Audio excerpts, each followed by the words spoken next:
पन्नगे च सुरेन्द्रे च कौशिके पाद संस्पृशि निर्विशेष मनस्काय श्री वीरस्वामिने नमः।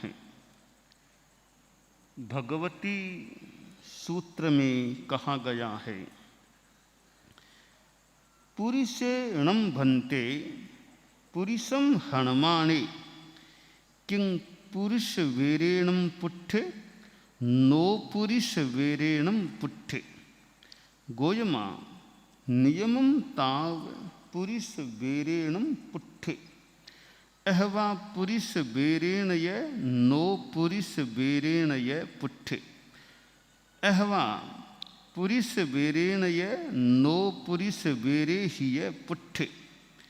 एवं आसम जाव चिल्ललगम जाव अहवा चिल्ललग वीरेण य नो चिल्ललग वीरे ही य पुट्ठे। हिंसा की बात बताई जा रही है।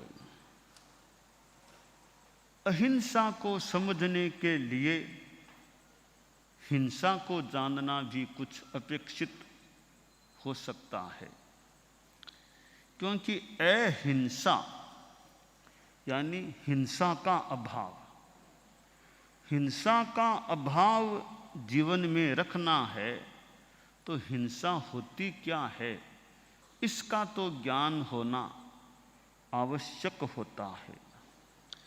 तो भगवती सूत्र में यहाँ कुछ हिंसा संबंधी बात बताई जा रही है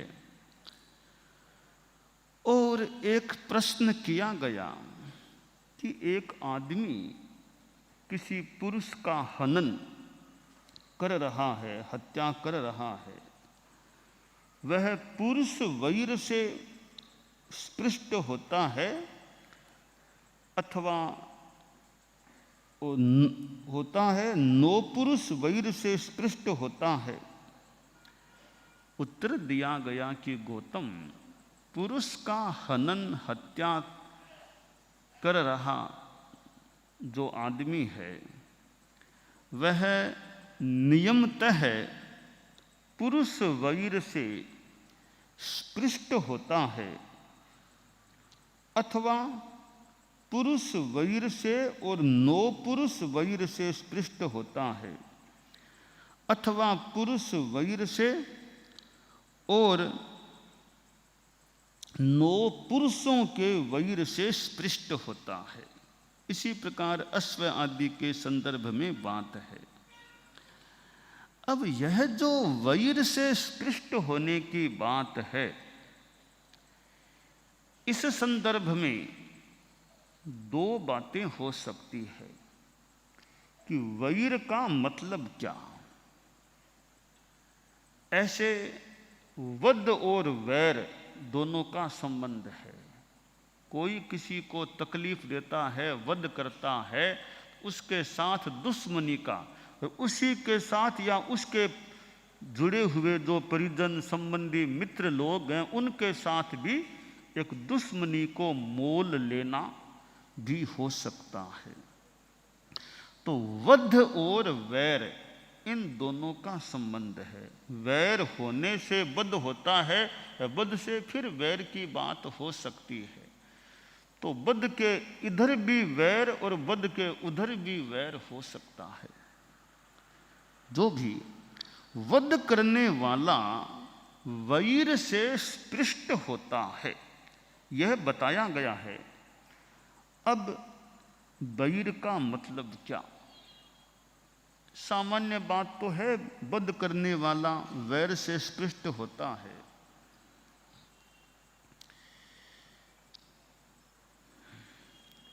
वैर शब्द के अनेक अर्थ हैं। 8 कर्म, वैर का एक अर्थ है 8 कर्म। वैर का दूसरा अर्थ है पाप। वैर का तीसरा अर्थ है वैर दुश्मनी। वैर का चौथा अर्थ है वर्ज्य। ऐसे 4 अर्थ बताए गए हैं। तो प्रस्तुत प्रकरण में जो वैर शब्द आया है उसका दो संदर्भों में अर्थ संभव हो सकता है। एक तो कर्म बंध, दूसरा शत्रुता का भाव। किसी की हत्या कोई करता है तो पाप कर्मों का बंध, तो वो वैर खुद के साथ ही वैर हो गया। दूसरे की हत्या करके खुद के साथ ही दुश्मनी ले ली, खुद की आत्मा को ही मानो हमने या आदमी ने शत्रु बना लिया। तो खुद का खुद से वैर इस रूप में हो गया कि पाप कर्म का बंध हो गया। एक तो यह अर्थ जो तो बहुत ही स्पष्ट है कि हिंसा करने से, हत्या करने से कर्म का बंध होता है। वो कर्म का बंध भी अपने आप में बैर है, यो मान ले खुद का खुद से बैर है, एक अर्थ। दूसरा इसका अर्थ है उस व्यक्ति के साथ भी वैर का अनुबंध हो सकता है। बताया गया है कि वैरानुबंधी वैर, वैरानुबंधी वैर, कि वैर की शत्रुता की भी परंपरा कई जन्मों तक चल सकती है। कोई आदमी किसी दूसरे को मारता है, बांधता है, दंडित करता है, देश निकाला देता है, वह अनेक व्यक्तियों के साथ वैर बांधता है। किसी चोर को भी मान लो कोई मारता है और किसी हत्यारे को भी कोई मार देता है, तो अब उस चोर और उस हत्यारे का जो नेटवर्क है, जो जुड़े हुए लोग हैं, उनके साथ भी दुश्मनी हो सकती है कि अमुक को आपने दंड दे दिया, अमुक को गिरफ्तार कर लिया, ऐसा कर लिया, या तो उसको छोड़ो वरना हम बदला लेंगे। तो बदला लेने की भावना भी हो सकती है कि हमारे आदमी को आपने पकड़ लिया, मार दिया, जेल में डाल दिया, ऐसा कर दिया, तो हम भी देखो मौका आने पर अब आपसे बदला लेंगे। तो एक व्यक्ति को दंडित करने से, मारने से उससे जुड़े हुए जो लोग हैं उनके मन में भी दुश्मनी का भाव पैदा हो सकता है। तो यह बैर का नेटवर्क सा हो जाता है कि यह तो एक वर्तमान जीवन की भी बात हो सकती है और आगे के जन्मों में भी वैर का संबंध, अगले जन्म में फिर आगे आगे आपस में उनकी दुश्मनी, बैरपना चलता रह सकता है। भगवान पार्श्व के साथ जैसे कमठ था, किसी की आसाधना न हो, अब कमठ का भी मानो एक संबंध था, तो आगे भी फिर कष्ट देने की ओर की बात। तो कई जन्मों तक यह वैर की परंपरा चल सकती है। इस जन्म में किसी के साथ दुश्मनी है तो हो सकता है आगे के भी जन्मों में वो दुश्मनी का अनुबंध चलता जाए, वो आगे भी एक दूसरे के दुश्मन बनते रहें। यह वैरानुबंध, इधर स्नेहानुबंध, जैसे वैर की परंपरा चलती है तो स्नेह की भी परंपरा चलती है। आपने किसी का भला कर दिया, किसी का सहयोग कर दिया, मौके पर सहयोग दे दिया, तो वो उसके मन में फिर आपके प्रति एक कृतज्ञता का भाव, वो भी सोचेगा इन्होंने मेरा सहयोग किया, मैं भी कभी इनकी सेवा करूं, इनका सहयोग करूं। तो ये मित्रता का संबंध भी न केवल इसी जन्म में, आगे के जन्मों में भी ये मित्रता का, प्रेम का, स्नेह का संबंध भी आगे से आगे चल सकता है। कई जन्मों तक रिश्ते चलते रह सकते हैं। इस जन्म में मान लो दो भाई भाई हैं, बहुत अच्छा आपस में प्रेम है, तो दो आपस में इतना प्रेम है तो आगे के जन्मों में भी वो प्रेम का संबंध शायद रह सकता है। पता नहीं पीछे के जन्मों में भी प्रेम का संबंध था, इस जन्म में भी उसके साथ प्रेम का संबंध रहता है। तो दोनों संबंध, बैर का संबंध भी कई जन्मों तक चल सकता है और प्रेम का, स्नेह का संबंध भी कई जन्मों तक चल सकता है। आचार्य भिक्षु ने भी इस विषय में एक लेखन यानी फरमाया है। अनुकंपा की चौपी जैसे ग्रंथ हैं कि कैसे यह राग का, स्नेह का संबंध चलता है।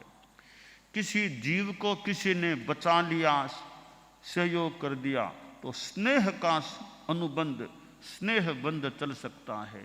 मित्रीसु मित्रीपणो चलियो जावे, मित्र से मित्रता का संबंध चलता रह सकता है। तो यह दो प्रकार का संबंध हो जाता है, एक प्रेम का संबंध, स्नेह का संबंध, और दूसरा वैर का अनुबंध संबंध। दोनों यूं आपस में चल सकते हैं। कोई आदमी पास में आता है तो आया तो मन करता है इससे थोड़ी बात करें, या थोड़ी देर पास बैठा रहे और बात करें, और उस आदमी के प्रति मन में आकर्षण, इस आदमी से कुछ बात करें, बैठा रहे। एक कोई आदमी आता है कि यह जल्दी उठ जाए तो बढ़िया, जल्दी चला जाए तो बढ़िया, बस हो गई। मन में प्रसन्नता नहीं होती मान लो। तो हो सकता है कहीं कोई राग का, कोई द्वेष का, कोई पुराना कोई अनुबंध हो कि एक के आने से खुशी होती है, बैठा रहे, बात करे, इच्छा हो। एक के आने से जल्दी चला जाए तो बढ़िया, इतना गमता नहीं लगता। तो यह आचार्य भिक्षु ने भी जो फरमाया है कि यह मित्रीसु मित्रीपणो चलियो जावे, मित्रता का संबंध भी चलता रह सकता है कई जन्मों तक, और शत्रुता का संबंध भी चलता रह सकता है। तो यह रागानुबंध और द्वेषानुबंध। तो किसी आदमी को कोई मारता है, इस विषय में भगवती सूत्र में यहाँ बताया गया है कि वो पुरुष को मारता हुआ आदमी है, वो पुरुष वैर से स्पृष्ट हो जाता है। वैरानुबंध का भाव वहाँ हो सकता है या हो जाता है। और अन्य 9 पुरुष साथ में अन्य प्राणी मरते हैं, उनके साथ भी एक कोई वैर का स्पर्श, वैर से स्पृष्ट हो सकता है।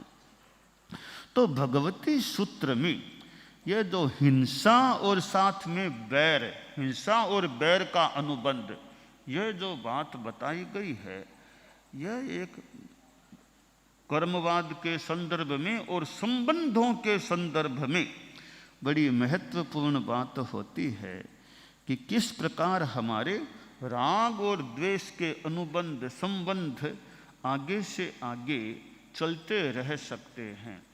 इसलिए किसी से कुछ बैर विरोध हो भी जाए, अपना खमत खामना करके बात को समाप्त कर देना चाहिए। एक खमत खामना एक बढ़िया उपाय है, क्योंकि इंसान है तो थोड़ी बोला चाली किसी के साथ हो सकती है, कभी कुछ कड़ा भी मुंह से निकल जाए, कभी और भी कोई व्यवहार में कड़ाई हो जाए, तो भाई ठीक है, हो गई, नहीं होनी चाहिए, पर छद्मस्त हैं।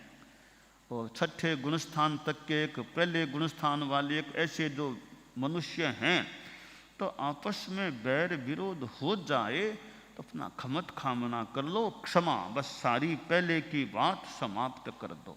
जैन धर्म में यह संवत्सरीर मैत्री खमत खामना का जो एक क्रम चलता है, बहुत बढ़िया है। फॉरगिवनेस, क्षमा कर दो, क्षमा करो। कि एक साल में एक दिन यह संवत्सरी आती है, और संवत्सरी के दिन भी और फिर पालने के बाद भी या पालने के दिन भी हमारा जैन शासन में खमत खामना का क्रम चलता है।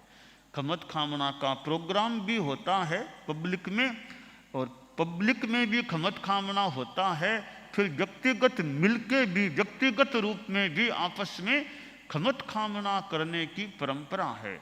इसलिए गृहस्थों में भी ये परंपरा देखने को मिलती है। भी संवत्सरी आ गई है, अब खमत खामना करो, यहाँ नहीं है तो पोस्ट कार्ड भेज दो, कोई पत्र भेज करके भी उनसे हम, हमारे जो रिश्तेदार हैं, संबंधी हैं, मित्र हैं, उनसे वर्ष में एक बार किसी तरह खमत खामना कर लें।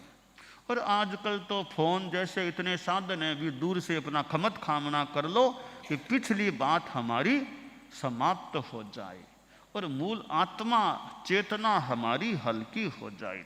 तो भगवती सूत्र में जो बताया गया है कि पुरुष का हनन करता हुआ आदमी पुरुष वैर से भी स्पृष्ट होता है, और 9 पुरुष वैर से, 9 पुरुषों के वैर से भी स्पृष्ट की जो बात आई है, तो यह खामे में सब जीवे सव्वे जीवा खमंतु में मिट्टी में सब भूएसु वेरम मध्य न केणी। एक इतना बढ़िया श्लोक है कि सबको क्षमाता हूँ, सब मुझे क्षमा करें, मैं क्षमा कर रहा हूँ, सब और जीव मुझे भी क्षमा करें।